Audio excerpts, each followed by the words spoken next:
in Canberra.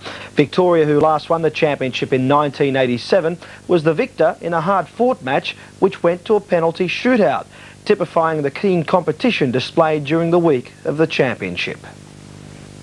Victoria beat South Queensland the day before in the round-robin section of the competition by 1-0. But that didn't worry South Queensland's captain, Joanne Millman. Oh no, I think now we're raring to go. I think yesterday we kind of took it easy because we knew we didn't really have to win the game because we were already into the final. But today I think all the girls are really determined to show them. Team talk was obviously having the desired effect. He's been psyching us up something severe, you know, telling us to get in there and, you know, wipe the smile off the Victorians' faces. So he's been boosting us up a bit. But Victoria's win by a Jane Oakley goal the previous day was no fluke, according to captain and goalkeeper Teresa Jones. We've been training for about the last 5 months, I think. All girls do their own individual training, but as a team itself, we've been training on Saturdays, playing club games and playing games against men, believe it or not. Yeah, and we've had very good success from that, which is really good to see. Have you won many of those games? Yes, we have, surprisingly enough. We surprised ourselves. We've been playing junior boys, and they seem to be the best competition because they're about the same physical status as us. And I think out of about 4 or 5 that we've played, we've won at least 3 of them. So we're quite happy with our results. The closeness of the week's competition was reflected in the final. Everything was fairly even for the first 25 minutes, and then South Queensland broke the deadlock. I just saw the fullback in front of me, and when I saw the ball come across, the goal was open, and I sort of lost it for a while, and then it was on the ground, and I just turned around and I just kicked it in. As simple as that. And though that was the only goal scored in the first half, the Victorians were still full of hope. I'm quite happy the way they're playing. Just keep working at it.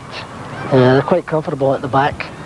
We had a player got injured on this side of the left side of the field, and she was out of the game, and they got down the left side and scored a goal. It's just the Brexit you've got, you know. You just got to live with it. Victoria played with more purpose in the second half. Charity James making some useful runs down the right, one of them proving more useful than the rest. A bit of a dubious penalty, that one, but the referee was adamant, and Andrea Martin levelled it at 1-1, which is how it stayed until the end of normal time. In extra time, it was Victoria which was on top, but still the goals proved elusive, and the final had to go to a penalty shootout. Poor Michelle Sawyers, the experienced international, saw her shot saved, and it was left to Jane Oakley to put her penalty away and win the cup for Victoria. Believe it or not, we were practising it this morning simply because our coach thought that if it ever did go to penalties, there's no harm in practising.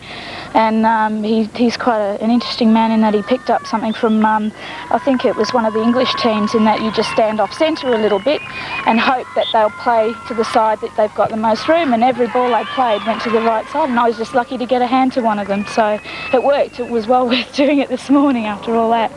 And Jane, what did it feel like for you, being with it all resting on your shoulders? Nerve-wracking. I don't want to do it again. Steve Darby, national coach, has been watching the championships all week, and it's provided some useful pointers as to who will be going away with the national team to Japan in December. Pick 16 players who I think can play at international level, and the big difference there is pace. If you haven't got speed, you're not going to make the next level against the Scandinavians or the Asian girls. And then to make the 20-man squad, or 20-girl squad or person squad these days, I've chosen 4 18-year-olds who in the next 4 years I hope will develop into the elite players then. And over the next 15 weeks, this is the squad which will be going through an elite fitness programme aimed at producing a crack team for the 1991 World Cup in China. A couple of famous names in that lot as well, and a bit doubtful about the Victorian penalty in the second half. Anyway...